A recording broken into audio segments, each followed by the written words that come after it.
Folks, there's no other way but to be all in. Either he's Lord of all or he is not Lord at all. And you can experience the real and authentic, true life change that only God can provide to humanity.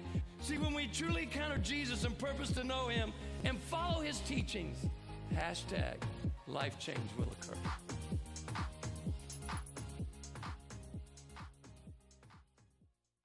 This is Coach Borrego of the Charlotte Hornets.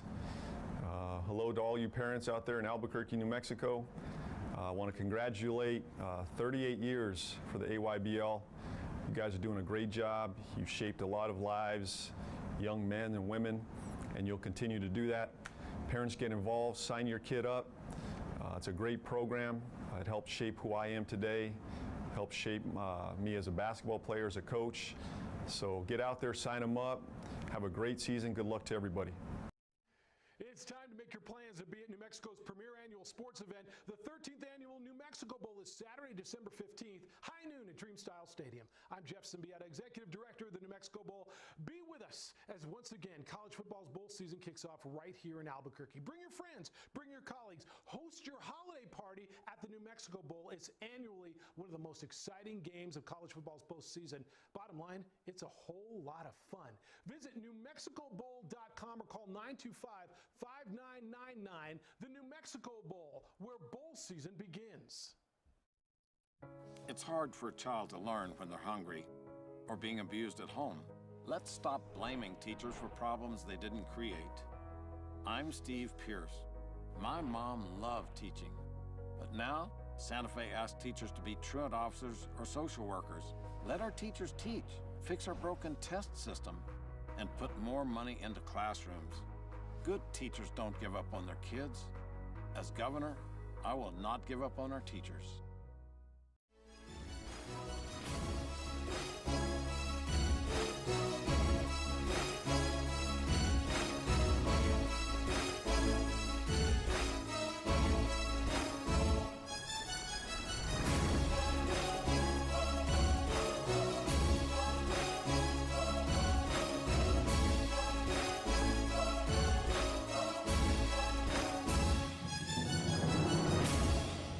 Hello, everybody. Welcome to Red Menace TV here on Proview Network's Leroy Lucero, along with Michael Carlisle. What's up? We don't have no special guests this week, so it's just us. Is that okay? We're special enough. We're special enough? Mike has got guests, so it all works out. It all works out. Exactly. Perfect. Michael Franco will be here in a little bit with CageMinds.com, and he has a special guest, unlike us who do not. But we have you, and you're the most special person on the air right now. Well, okay. At least afternoons. Sure. Every afternoon, I listen to you and Mike on 95.9 and 610 The Sports Animal. Good show, always. Sure. Lots of stuff to talk about these days, finally. Yep, big Lobo win. Big Lobo down win. in Las Cruces on Saturday. Huge Lobo. Would you say it's a huge Lobo win? I think any win's at least a big win. Right. Well, I would agree with you. But you beat the Aggies, who you had lost to each of the last 2 years. A huge win might be overselling it, but it's certainly a big win. No, I think it's a huge win, and Okay. it's simply a huge win because we talked about this before the season started, and I know there's some disagreement, but I said if they didn't go 3-1, it would be a really disastrous time for Bob Davie. You had to do what had to be done, and that's beat the Aggies. And I thought they beat them soundly. No, certainly. It was a little bit of a slow start, but you play 4 quarters, not one. And, the Lobos got going after that. Look, I'm with you on, and they've still got one more game. Absolutely. To get to that 3-1 mark. But yeah, headed into conference play, they make things a lot easier on themselves, let's say, if you start 3-1 as opposed to 2-2. So here's the funny thing, because it's, look, I'm not going to, I don't think I'm going out on a limb here by saying this isn't going to increase attendance in any way. This isn't going to cause all of a sudden Lobo love to come alive. However, had they have lost to the Aggies, the hate would have been horrific. Sure. And the attendance would have dropped even further than it currently is. So I agree. That's why it's a huge win. But in the general scheme of things, as the season goes, not a huge win. I see. I would disagree. But it would have been a monstrous loss. It is still a huge win, though, because once you get into conference play, typically you think, all right, the home games, you have a better chance to win. The problem is when you get into conference play, you got Fresno State, San Diego State coming here, the tougher teams. So you get assuming they beat Liberty next week, you get your 3 wins. That makes it a lot easier to get 6 wins and get bowl eligible. Honestly, if they had lost last week, factoring in, what that does to the psyche of the team, I think they might have a real hard time getting 6 wins. Yeah, well, San Diego State, of course, went and beat Arizona State and Herm Edwards. And then, let's see, Fresno, UCLA, right? Yeah, UCLA. And they weren't ranked, UCLA. No, but still, it's going that's a down. Pac-12 team, yeah. Yeah, that's huge. I mean, I know that we've talked here as far as the Mountain West Conference that they have to go out. These schools have to go out, schedule P5 teams, but not just schedule them, but beat them. It doesn't matter who they are either. Just go out and beat them. Mountain West beat 3 Pac-12 teams or Power Conference teams over the weekend. What was the other one? Off the top of my head, I don't remember. I didn't expect you to ask that. You can't bring up the factoid without the facts. For years we've been doing this show. I know. And I've you never done asked that the before. follow-up, so I figured I was safe. Think you thought you were safe. Just when you think you're safe, I get you. You screwed me, Leroy. I'm sorry, Michael. Real quick about the Lobo game. Defense, I thought, played very well. Defense was huge for the Lobos. I know that Aggie fan is crying. Who, by the way, let me say Aggie fan right away, because all the talk, all the preseason talk, all the summer talk was Aggies come off their first bowl victory. The Aggies are going to be great. This is the thing that, and I just kept saying, you're going independent, which is horrible for any program for a future. And honestly, and we'll talk about this, Michael, or I'll ask you right now. We're going to right now. Do you see any hope for the Aggies joining another conference anytime in the future? Not unless a big conference realignment comes along, like we had a couple of years ago. I don't think, I don't know. I don't see any conference just deciding to add a single team and it be the Aggies. Well, Conference USA, they're way out of the footprint. The Sun Belt basically said. Conference USA is not that far out of the footprint.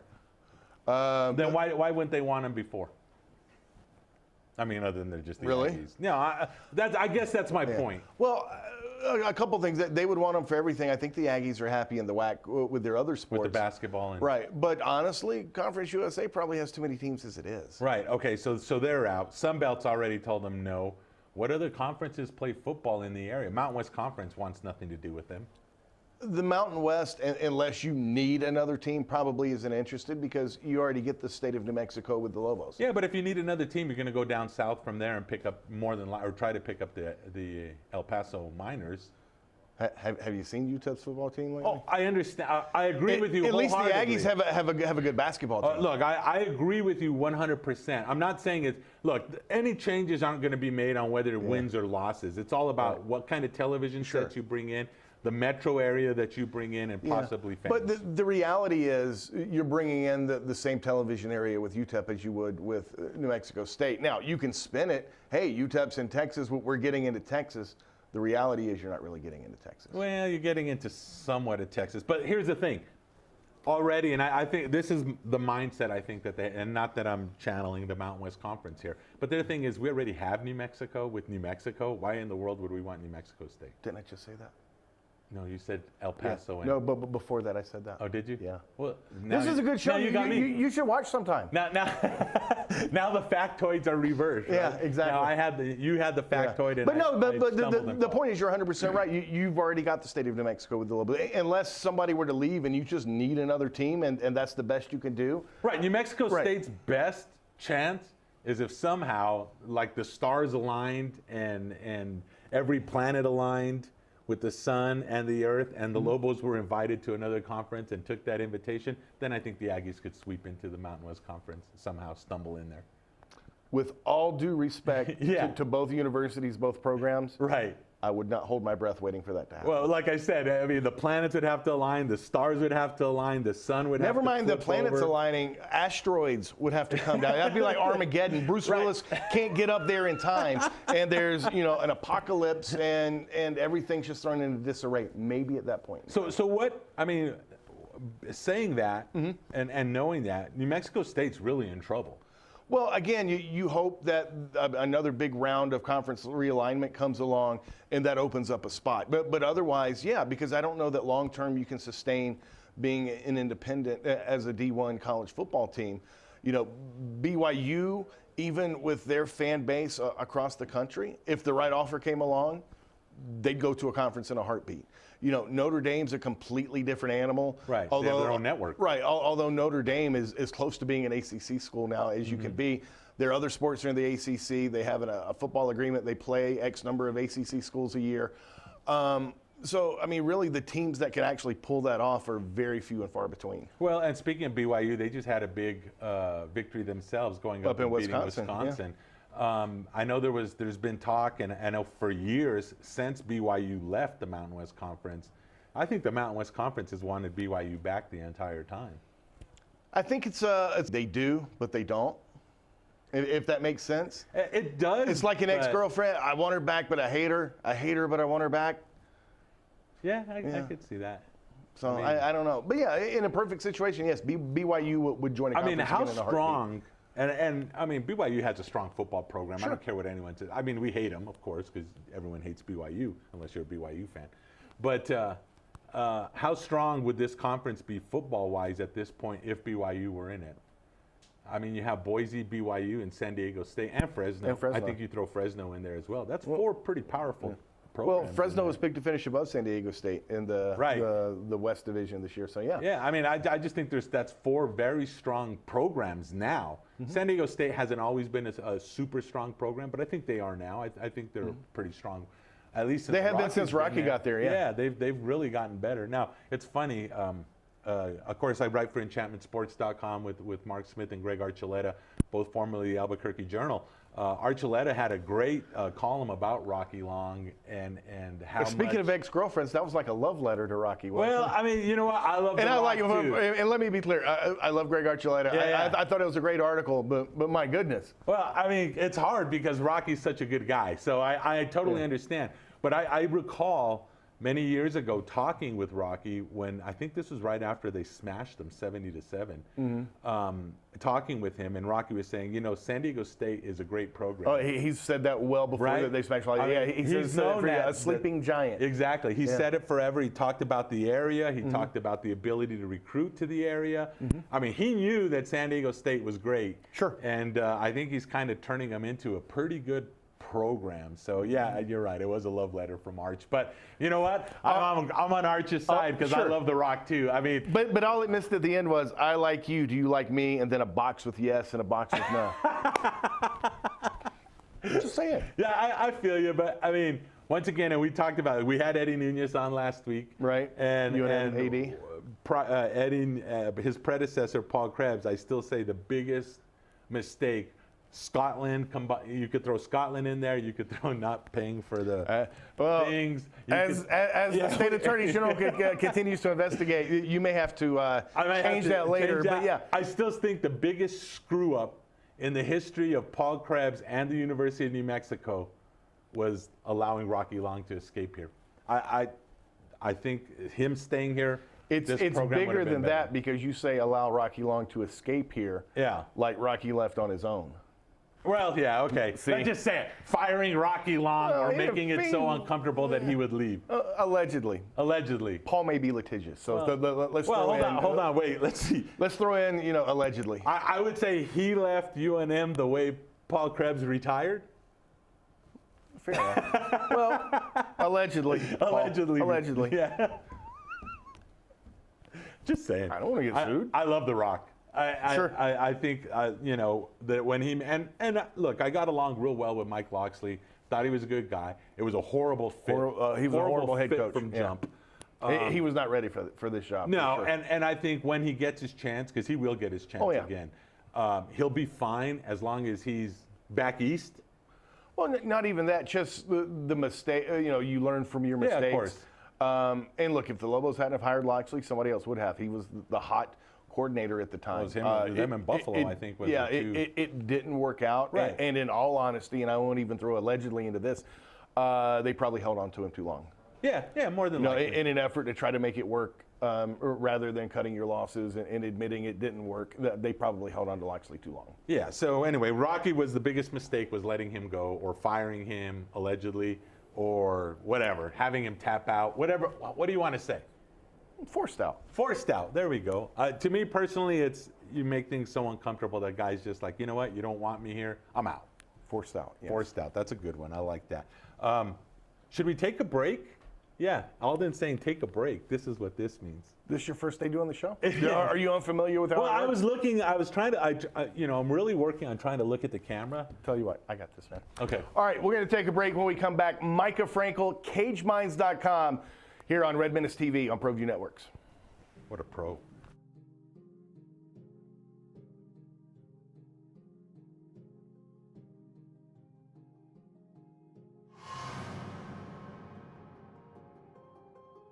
Twins out to the right side. Gonna throw it again over the middle. Has a man wide open, caught. And that's going to be a touchdown for Jeremy Rotert. And the Rams are back in it. 2 plays.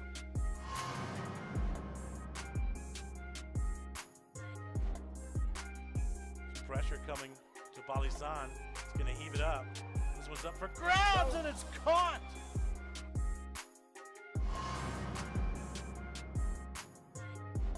Down there, that's all I know. 2nd and 5. Summer, quick out again. It's Robertson. He's again wide open out of the backfield. He makes one miss. He's got a blocker in front. And look out, Nas Robertson.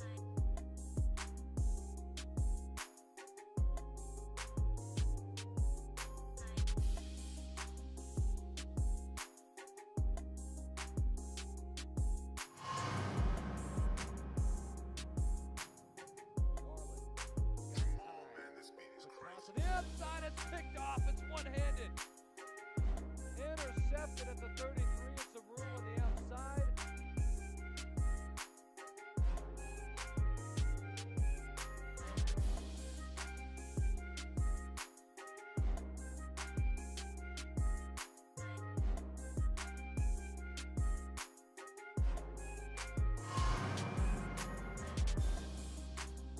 Close 0.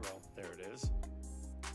Quick pass ball's going to be caught by Ailman. Ailman spinning away at the 10. Ailman to the 5. Dives for the end zone.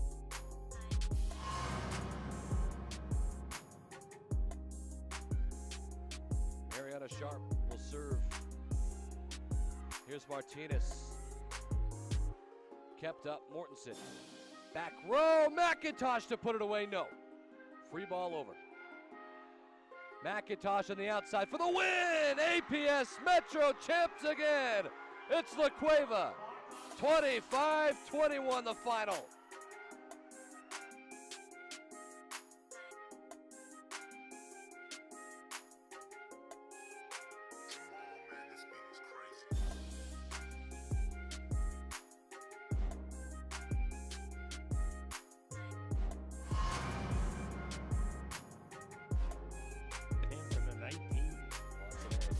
Oh, that's a lateral. Here's another pass. And now he's going to throw it. And now he's going to look back to wide throw it to open. Marcus It's Steele. Steele's got it at the 5. He's going to dive to the end zone. Touchdown. Touchdown.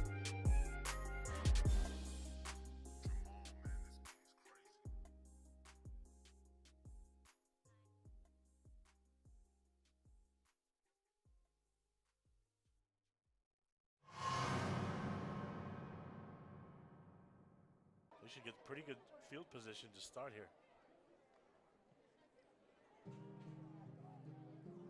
Midfield at the 45. Still on his feet. Missed a couple tackles. Plenty of green up in front. Quesada with an opening house call for the Huskies.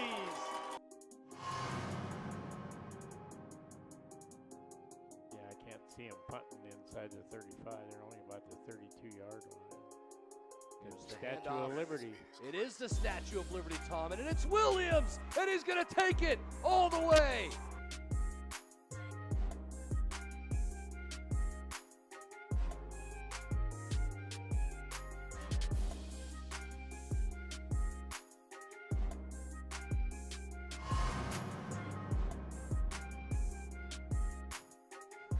Ailman goes in motion. They're going to keep it coming right up the middle. Got some daylight at the 40 midfield. One man to get by, has a blocker in front, cuts it back to the left, to the 20, back to the right. This is going to be 6 for Las Cruces, and that's Ivan Molina.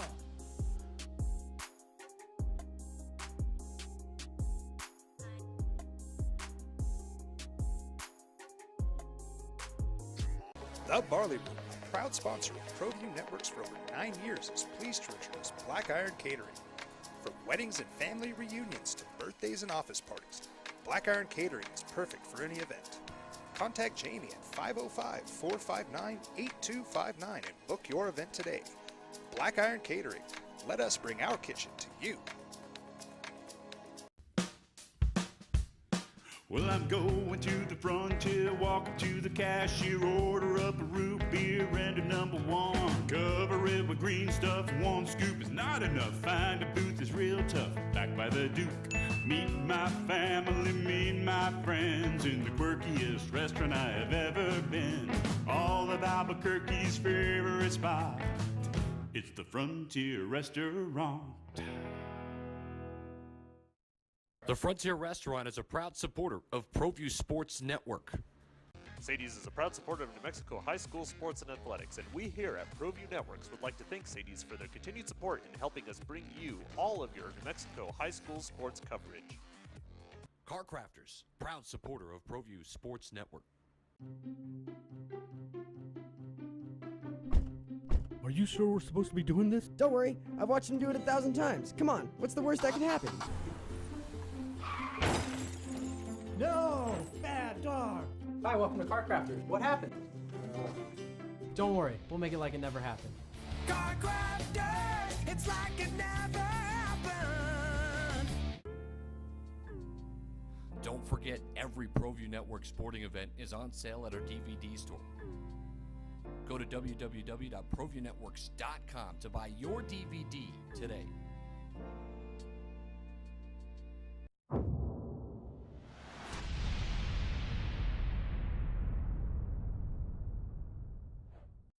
Welcome to the place where we talk about people getting punched in the face. This is Caged Minds. I'm Micah Frankel. Got a lot of news and a lot of stuff to recap from last weekend. First off, some unfortunate news. The American Fight League Clash of the Titans 3 event was canceled last week. It was supposed to take place at the Holloman Air Force Base, and late Wednesday, early Thursday, the venue became unavailable. That event has been canceled. All tickets are able to be refunded, and no word, unfortunately, yet on when a makeup date will be rescheduled. Friday night Access TV, you had LFA 49. Sean Brady with unanimous decision victory remains undefeated, handing Gilbert Urbina his first loss. Full results at CageMinds.com. In the Glory Kickboxing ring, Alex Pereira retains his middleweight title.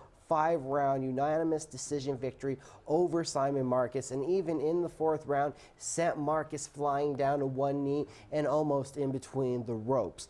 Full results on that Glory event from Chicago at CageMinds.com. We also have boxing on ESPN on Friday night, where Jose Ramirez retains his WBC junior welterweight title with unanimous decision over Antonio Orozco. Scored 2 knockdowns in the fight. Tremendous body work from Ramirez. Saturday morning, the UFC made history with their first event in Russia, in Moscow. Over 22,000 people packed the Olympic Stadium. The main event, Mark Hunt put together some huge strikes, big leg kicks, huge right hands, but Alexei Oleinik found a way to drag the bout to the ground, secured a rear naked choke, and got the first round finish. Again, complete results are up at CageMinds.com. Saturday night, the eyes of the world were on the boxing ring in Las Vegas. It was the rematch, and after a whole lot of punches, I mean a whole lot of punches landed on both sides, and 12 rounds, the majority decision, controversially again, goes in the favor this time of Canelo Alvarez. As last time we saw the fight go to a draw, many believe that it was that close. It could have been a draw or even a victory for Triple G. You never know. Maybe we get a third fight out of them. If there's money to be made, you know boxing will take that opportunity. This coming weekend now, we look forward to what's coming up. LFA on Friday night on Access TV. It's LFA 50 in Minnesota. Brendan Allen and Tim Hilly are battling for the vacant middleweight title. That is important because anyone else that has ever won that middleweight title has made their way to the UFC octagon. Bellator MMA is in Idaho. Bellator 205, AJ McKee and John Makapa in the main event. The young undefeated McKee in his toughest test, taking on a veteran Brazilian with a ton of knockout power. You also have UFC action on Saturday night in Sao Paulo, Brazil, a card that has seen a ton of changes. The main event was originally going to be Glover Teixeira against Jimmy Manuwa. Teixeira falls out. Thiago Santos jumps in. Now, fight week, Jimmy Manuwa has fallen out, and on 6 days' notice, Eric Anders jumps in. You can see all of that from Brazil on FS1. Now, locally here in Albuquerque, we have amateur boxing during the day on Saturday. Alamosa Community Center, West Fest. You have Josh Pitbull Torres' younger brother, Adrian, scheduled to be in action, and not to mention Aaron Angel Baby Perez's brother, Abraham, in a amateur WBC title fight. So if you can, make it out to the Westside Community Center there on Saturday. Saturday night, you're going to have MMA action in Hobbs, School of Hard Knocks Promotions, Isidro Castillo. It is Havoc in Hobbs 9 with a 215-pound main event, Joe Hurst and John Romero, not to mention Gene Pettis on the pro card and a 7-fight amateur card. Then Saturday night, I, myself, along with Franklin Romero, will be up at Buffalo Thunder Resort and Casino for Holmes Boxing, Sound of Thunder. We have a 7-fight card. Antonio Tom Martinez is in the main event, taking on Luis Geraldo Avila. And on one more quick note, before we get to what we have next for this week on our show, got to mention next Friday night, September 28th, Valhalla Rejects 1 at the Marriott Pyramid WB MMA, their first event, and all proceeds benefit homeless and disabled vets. But go back real quick a step to talk about the Homeless Boxing event, because we have a guest joining us this week. He's a heavyweight. He's been boxing for about 9 years, and he's making his professional debut Saturday night. Thanks for being here, Lorenzo Benavides. Thank you for having me. Representing Power and Glory Boxing with Steve Garcia, right? Yes, sir. So, 9 years of boxing. What kind of amateur record did you accumulate? I had about 35 to 40 wins with 15 to 20 losses. Wow, so somewhere between 50 to 60 fights, right? Yeah, I had quite a few fights. And then how long have you been under the Power and Glory banner? I've been with Steve since I was 15, so about the last 6 years. So tell me about that journey being with Steve. Well, it started off, I went to Mobile, Alabama. I made it to the Nationals for Junior Olympics. My coach at the time couldn't make it out with us, so I went with Steve. He cornered me out there and stuff. Come back home, I took a little break from boxing. A few things fell out, my coach. We all went our own separate ways, different reasons. And when I did decide to get back in the ring, I couldn't think of a better coach than Steve Garcia. And you've been with them ever since? Yeah. All right, so for 9 years now, at 12 years old, you decided boxing. How did you decide boxing? I was a basketball player in middle school, elementary school, and that was really where my passion was. But my dad ran into one of his old friends who was actually coaching boxing at the time, and his friend told him, hey, bring your boys to the gym, and so my dad kind of made us go. He was like, no, try it out, you never know if you'll like it or not. And at first I really didn't like it too much, and then I started sparring more and getting more into it, and as the time went on, I grew to love the sport. So how long did you think it took for it to really become a joy to do it instead of being forced to go to the gym? I think after my first sparring session, it was probably about 3 months in, I was just training, hitting the bags, going through the motions. And after the first sparring session, you feel that competition, and it was just a great feeling that went over me. I felt as though it was a great sparring session, really heated. We both landed our fair share of punches, and it was just at that moment it's like a light went off. Oh, and my bad. I totally forgot to mention this. I should have done this at the beginning of the interview. Happy birthday. Oh, thank you. Thank you. So, birthday gift for turning 21. Most people at the bar doing shots. We got him here doing TV the next morning, and he's going to go get punched in the face on Saturday. What a birthday present, right? Oh, yeah. I couldn't picture it any other way. Was this a plan, or did it just kind of fall into place like this? You knew that you wanted to make the pro debut at some point? Well, I had just came back off of about a 1.5 year layoff. I came back in around March, and originally I was supposed to make my professional debut on June 16th. There was a card that was supposed to be held here at Isleta Casino. Unfortunately, that fell through, and we were waiting for a call, and Pat called Steve and got it happening. When did you know that you were gonna make the jump, make a professional attempt at this endeavor? Well, amateur fights started coming a little harder to come by, and I was a little bit more experienced than a lot of the other heavyweights and stuff, so it was getting harder and harder to get matches. We'd have to travel a lot in order to fight, and so, that kind of steered me away from the sport for a while, because, kind of get discouraged after training so hard and not getting any fights. So when I came back, I felt good, and me and Steve talked about it, and we figured this was the right time. And tell us about the accolades that you achieved through that amateur career. I've won state Silver Gloves Championship, Junior Olympics Championship, and Golden Gloves Championship, along with the regional Golden Gloves and Junior Olympics Championship. I was ranked as high as number 5 in the nation for Junior Olympics, and I believe number 12 for Golden Gloves. Do you have a personal one of those accomplishments that matters the most to you? I think my favorite was my first year winning the Gene Lewis Invitational Tournament. It was actually my first year training with Steve.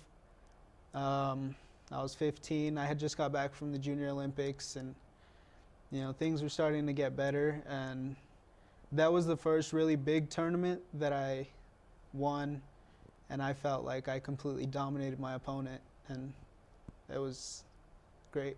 Now, coming up on Saturday night, speaking of opponents, you know the opponent a little bit. Jesus Sanchez, quite actually, to be honest, the last time I saw Lorenzo fight a 1.5 years ago, probably before those traveling woes took on, it was against Jesus Sanchez. So we're seeing a rematch of a rematch. So this is going to be the 3rd time going at it for you two, right?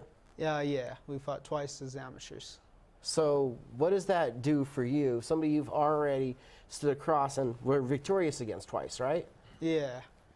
I kind of put it in my head that, I beat him twice, yeah, but he's going to come out strong this time. He wants to beat me. Yeah, I see it. We've done some sparring sessions, and I see him improving, and I know he wants to beat me as bad as I want to win. So, that kind of motivates me to train extra hard and, knowing the guy I'm fighting, so. What were you doing at the end of your amateur career? How many minutes, how many rounds in the fight was it? I was fighting the open class, three 3-minute rounds. I fought one fight, 4 3-minute rounds, and I also fought an elite fight, which was 3 3-minute rounds with no headgear. What does it mean then, 4 rounds, no headgear? I've been experienced in 4 rounds and with no headgear, so I think it'll be interesting to see how this one plays out. What does this mean to you starting out as a professional boxer? Oh man, ever since I fell in love with the sport, this has been a dream to go out and turn pro and start doing my thing, so.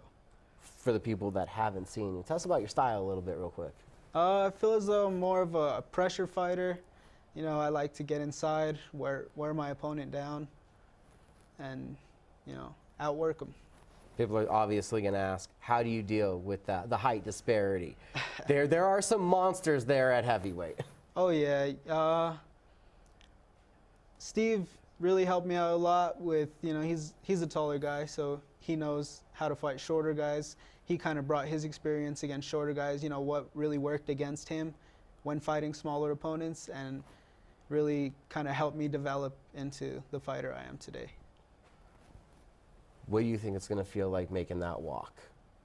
Oh man, it's gonna be electric. I can't wait. Do you remember what it was like before the first amateur fight? Yeah, definitely. Butterflies in my stomach, you know. It was a rush.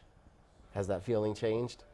Not at all. I still get the same tingling feeling inside before every fight, you know.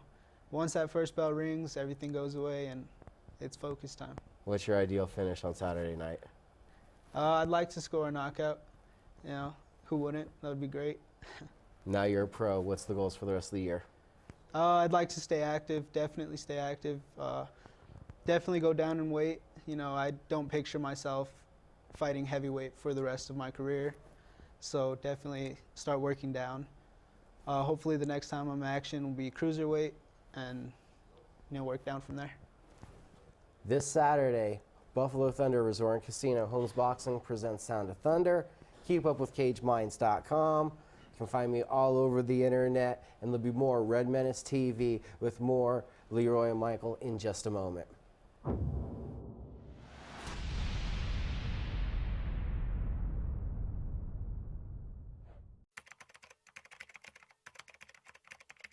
Proview Network crew, assemble!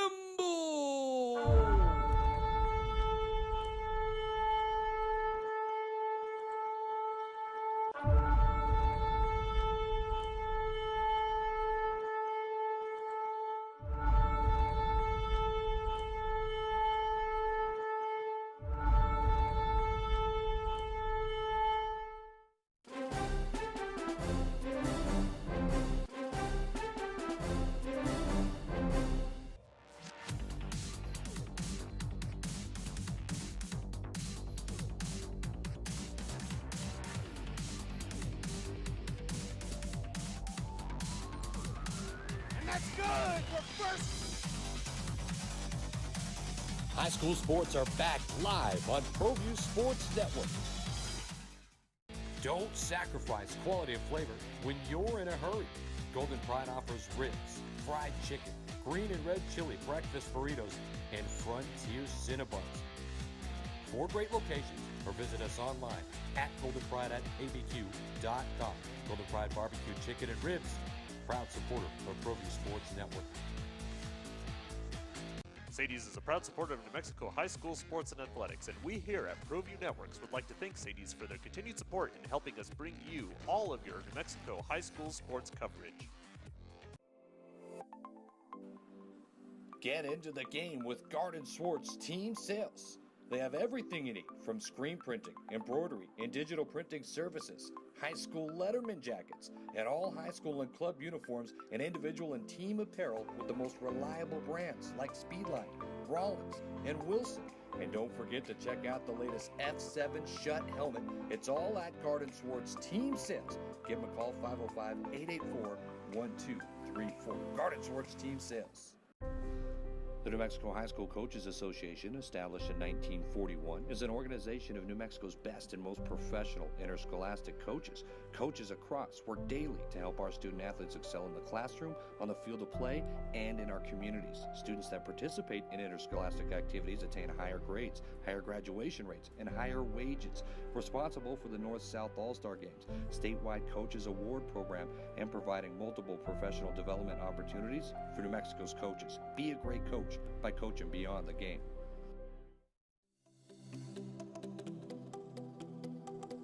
It's that time of the year. AYBL registration is open from now until September 30th, with gold and silver divisions for both boys and girls. AYBL is the premier youth basketball league right here in the metro area. It's the 38th year of the best league around. For more registration information, This is Coach Borrego of the Charlotte Hornets. Hello to all you parents out there in Albuquerque, New Mexico. I want to congratulate 38 years for the AYBL. You guys are doing a great job. You've shaped a lot of lives, young men and women, and you'll continue to do that. Parents, get involved, sign your kid up. It's a great program. It helped shape who I am today, helped shape me as a basketball player, as a coach. So get out there, sign them up. Have a great season. Good luck to everybody. It's time to make your plans to be at New Mexico's premier annual sports event. The 13th annual New Mexico Bowl is Saturday, December 15th, high noon at Dreamstyle Stadium. I'm Jeff Symbieta, Executive Director of the New Mexico Bowl. Be with us as once again college football's bowl season kicks off right here in Albuquerque. Bring your friends, bring your colleagues, host your holiday party at the New Mexico Bowl. It's annually one of the most exciting games of college football's postseason. Bottom line, it's a whole lot of fun. Visit NewMexicoBowl.com or call 925-5999. The New Mexico Bowl, where bowl season begins. It's hard for a child to learn when they're hungry or being abused at home. Let's stop blaming teachers for problems they didn't create. I'm Steve Pierce. My mom loved teaching, but now Santa Fe asks teachers to be truant officers or social workers. Let our teachers teach, fix our broken test system, and put more money into classrooms. Good teachers don't give up on their kids. As governor, I will not give up on our teachers. Hey, welcome back to Red Menace TV here on Proview Networks. I did want to go back because we talked a lot about the Aggies. We talked a little bit about the Mountain West Conference and Rocky Long and Greg Archuleta, as you termed it, love letter. We didn't talk about the Lobos, though, going into Las Cruces and basically smacking the Aggies around, having their way, except for that first quarter. Well, slow start, but yeah, the Lobos got rolling. The defense came up huge. Marcus Hayes, the Mountain West Player of the Week. Defensively, with 2 interceptions, ran one back 61 yards for a touchdown that really sealed the game. Huge win for the Lobos. They do it without Tavaka Tuioti. He should be back next week for the Liberty game. But I thought Sharon Jones did exactly what was asked of him. It wasn't fancy. Maybe it wasn't flashy. But he did what the Lobos needed him to do, and the Lobos come away with the victory. So going back to what we talked about last week a little bit, whenever the Lobos win, that's when we got to pick this apart the most. When they lose, everyone's like, oh, okay, whatever. But we really got to pick apart victories. That seems backwards, but I know. okay. Well, I mean, it is New Mexico, and Fair it enough. is Lobo football. Fair enough. So Fair everything's enough. backwards here. But picking apart this game, obviously the running game wasn't spectacular except for Amari Davis, who I thought had a pretty solid game.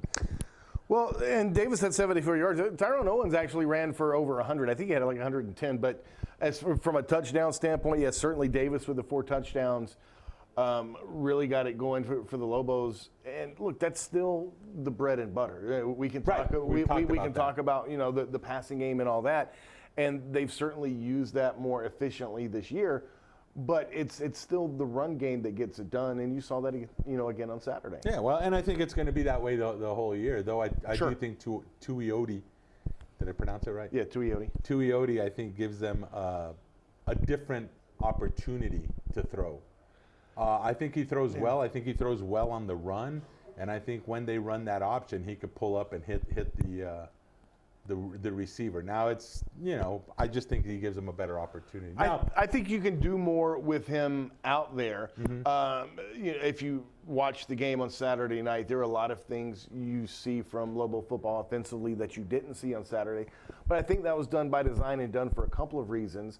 Jones missed a big portion of fall camp with the hamstring injury. So, you didn't want to put him into situations he wasn't 100% comfortable with. But the other thing, already down 2 quarterbacks, I don't believe they ran a single play out of the triple option. No. And I'm pretty sure that was done on purpose because you don't want to risk injury and then have to go to quarterback number 4. right, and I've talked about this. I don't care what coach it is. I don't care what level it is. We know this. You know this if you follow football for any length of time. A coach has to be comfortable with the player that's out there. He's comfortable with the guy that's been to practice the whole time, just like you said, he was injured. A guy that has done it before in games for you. Just because, I know he was in other schools and he did real well, but it's still an unknown because you're now running my offense. Right. Coach Davies and McGee obviously feel more comfortable with Tuioti at this time. They've been with him a little bit longer. They've seen what he can do than Sharion Jones. I'm sure pressed into service if Jones had to play more this year, which, let's face it, this is New Mexico football. Decent chance that he will, sure. Okay, they're going to be more comfortable with him, and they'll give him more of the playbook to mess around with when that time comes. Depends on the situation. But no, I think they're certainly comfortable with him. I don't question that for a second. But, with Tavaka Tuioti, his 3rd year in the program, Certainly he's been around it more. You know, you mentioned the familiarity, and let's not forget he went out and won the job in fall camp. So well, there is that. There is that little part. That little thing, and I agree with you about. What about the defense? I mean, is it a matter? I mean, look, the Lobos looked good defensively against the Aggies and Incarnate Word. I wouldn't say either one had spectacular offenses to go against. But what did you think about the defensive side of it? Oh, I don't think you'd have to look really hard if you just want to complain about the defense. Now, something you can complain about, and maybe this affects the defense a little bit as well, but the penalties. Each team flagged 15 times, so you had 30 combined penalties in that game. My God, it took forever to play, partly because of all the penalties. But yeah, other than that, you're really nitpicking if you're finding a whole lot to complain about defensively for the Lobos. I thought they came up big. 5 interceptions. All 3 of the Aggie quarterbacks threw at least 1. 2 of them threw 2.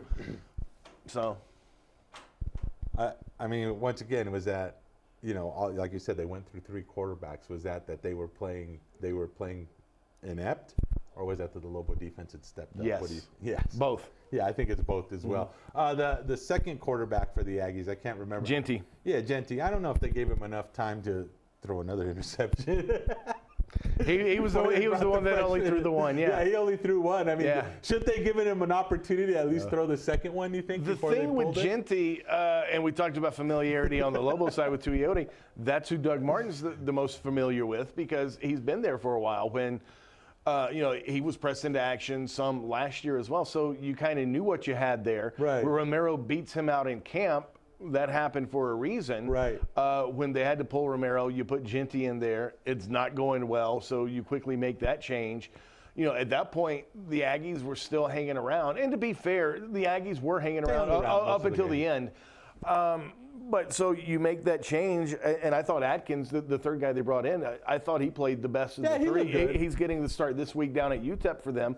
But you still got to think Genty's got to feel slighted. Like, I only threw 1 interception. I don't understand why. He was 1 for 6, though. Yeah, but he only threw 1 interception because he's not that accurate. Yeah, but he didn't get that much of an opportunity. Right. He should have got the opportunity for the second one. I think that's the point, though. Oh, okay. A guy that Mountain West Conference Defensive Player of the Week, Hayes. Yep. All of a sudden, he's kind of making a name for himself. He had the big smash against Wisconsin. Yep. And then now he has the interception for the touchdown. I can't remember the last time the Lobos had a Defensive Player of the Week. I think it's been a while. Might have been when Rocky Long was here. I know I'm being I don't think it was that far back, but yeah. It kind of feels that way, though. I can't remember the last time Lobos defense played that well, but kind of making a name for himself back there. Yeah, and look, he certainly did. No doubt about that, and well-deserved Mountain West Conference Defensive Player of the Week. But the defense has never really been the question mark going into this season. You know, I would get a lot of calls on the radio show. Why aren't you talking about the defense? You're talking about the offense. Well, the offense is where the most questions were. New offensive coordinator, you're incorporating the pass more, who was going to be the quarterback, that sort of thing. The defense, 7 starters back from a year ago. You have depth there. Although they had some injury issues. Alex Hart might be out the rest of the year. Right, but the defense was never really the question mark. You kind of knew what you had there. Yes, I get it. They were playing the Aggies. But the defense is pretty doggone good. You know, so that's really never been the question. And I think you're going to continue to see the defense get better and better. And I agree with you on that. I totally agree with you. I kind of like that they get the rush. Flack looked pretty good again. I really like him coming off that edge and just scraping off and getting, you know, pressure at least, if not outright sacks. That's going to make the defensive backs look better. Pressure. I don't, you know, once again, I don't care what level of football it is. If you don't get pressure on the quarterback, you could have the greatest DBs in the backfield. They're going to get toasted. You just can't. Yeah. But I thought the fact that they're getting pressure looks good. The one question I have, now we're used to good offensive lines and offensive linemen here, and I'm not saying these guys aren't good, because I think they're decent.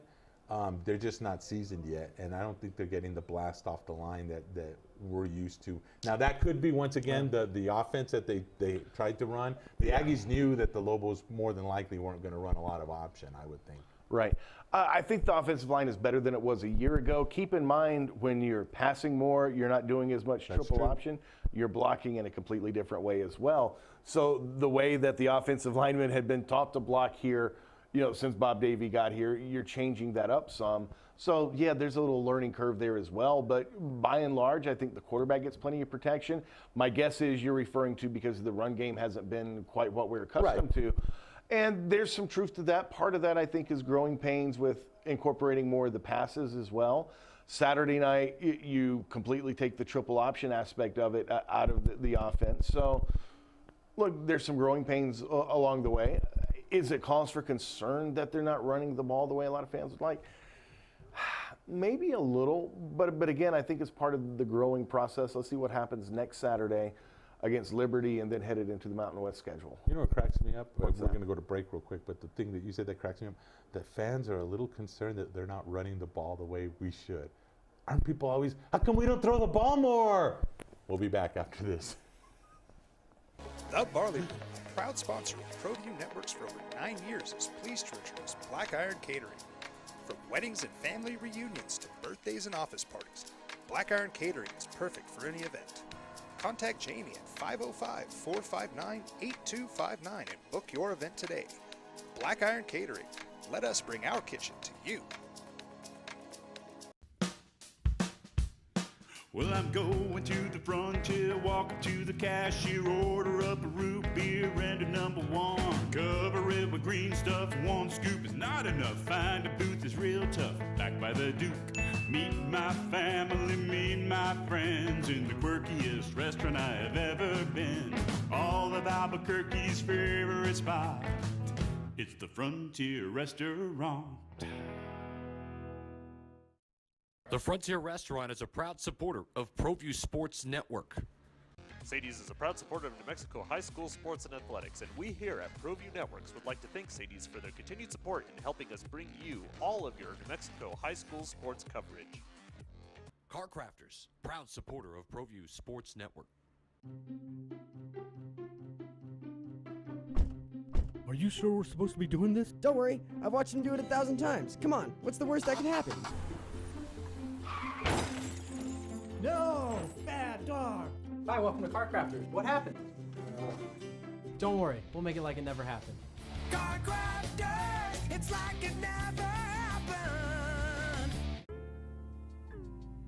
Don't forget, every Proview Network sporting event is on sale at our DVD store. Go to www.proviewNetworks.com to buy your DVD today.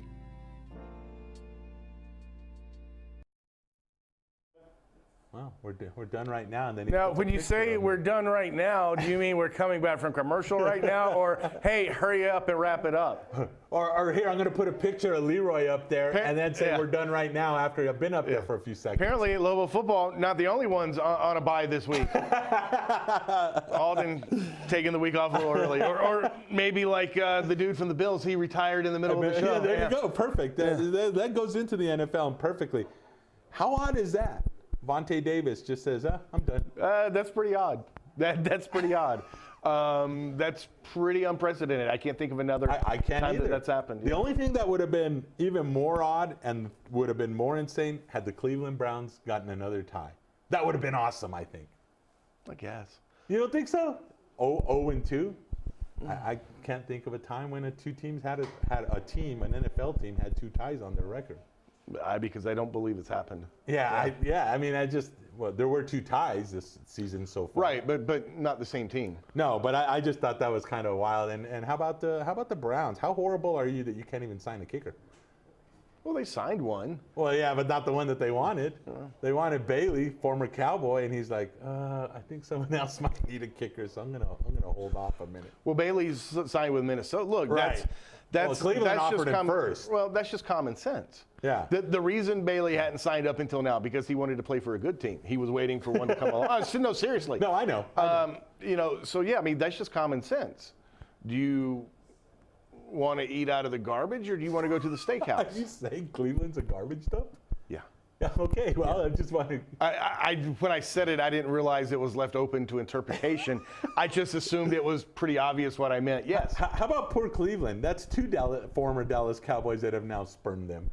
Des Bryant turned him down earlier, and now Bailey's turned him down. What's left? Tony Romo? Well, if they asked, Tony Romo would turn them down as well.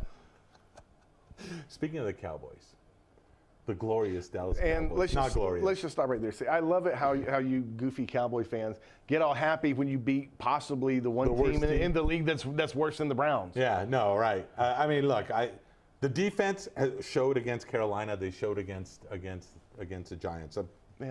I'm totally down with the defense. Offensively, they're horrible.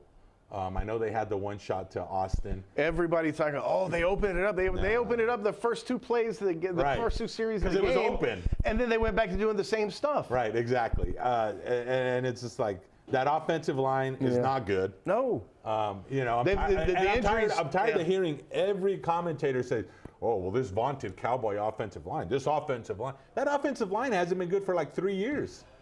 If it's healthy, it's a really good offensive line. But when Martin's not 100%, Fredericks is still out with his autoimmune disease. You know, Smith is You had hurt. the injuries to a couple of backups in the preseason. Yeah, the offensive line, what's really most important to that offense, because you got to open up holes for Zeke Elliott, you got to provide protection to Prescott. They don't have a healthy offensive line right now, and it's shown through 2 games. Now, certainly they did more than enough to beat the Giants, but this is going to be a problem for the Cowboys the rest of the way until they start getting guys back.